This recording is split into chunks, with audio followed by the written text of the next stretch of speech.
I think I was just really frustrated that I was desperate to get fit again, and I was desperate to have that me time where I wasn't on a laptop or with a client, where I wasn't always with family, just a bit of me space. Just had some time out and some space, and I just kept saying to him, "I'm just so tired." Not kind of just tired from not sleeping well, which is kind of par for the course when you've got small children, but like more tired than that. And it wasn't also a tiredness related to working hard because I've always worked hard and you get rest at weekends and you're okay. It was a deeper tiredness. And I think it was rooted in not enough exercise and for quite a few months no exercise.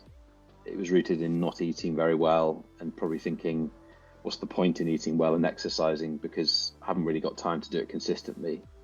And I'm probably a bit of an all or nothing kind of a guy. When I played sport, it was all in, it was full on. I trained 5 days a week.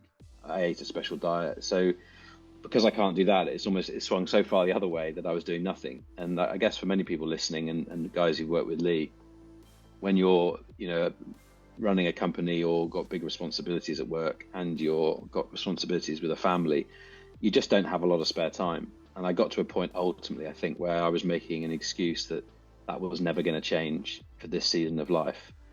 So I basically gave up exercise, I gave up eating well, and I suffered for it. And the main thing, I remember that first conversation with Lee where he said, what's the one big thing you want to work on or improve? And I said, I just want some energy back. So that was the big focus between us as we worked together. Yeah, well, I mean, to Lee, just thank you. It's been great working with you and meeting you, and I've loved I love Lee's positivity and the sort of not could have, should have, would have, but the I can, I will mentality. I remember I often sort of at the end of a call, would say something like, "Yeah, I'll try and do that this week." And Lee's favourite phrase that many guys will resonate probably with is, "How about I will, not I try, I will try to." And that little mindset change of taking about that I'll try bit to the I will bit was huge because it almost in a good way, it felt like sort of Lee, the gremlin on my shoulder on the days where at 8 p.m. and I didn't want to do anything. I felt like Lee was just saying, I will. And that commitment really helped. I think for guys who are, in two minds, it's like, what if I do, what if I don't? If I didn't do what I did, I think I would have continued with a lot of lethargy, tiredness. It would have affected my mental health. And then I wouldn't have shown up well and led my company well. I wouldn't have shown well and led my family well. So it was a choice of not so much I want to do this, but if I don't do it, the consequences are really big. And I just started small. I started small and realistic. I built it up. And I think the key thing is I'm now in a place where I'm making the choice. Again, last night I was exhausted, sort of post-Christmas. I just wanted to crawl into bed.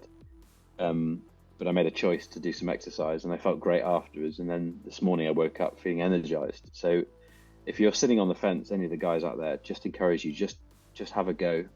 Believe that you can make a difference to yourself by just making some small choices consistently. And get someone like Lee on board who will walk alongside you, who will encourage you, who will be that sort of voice on the shoulder. It could well transform your life and give you your life back if, like me, you were feeling like you were stuck in between a rock and a hard place. There was nowhere to go. I really want to encourage you to have a crack because I'm sure you'll get there.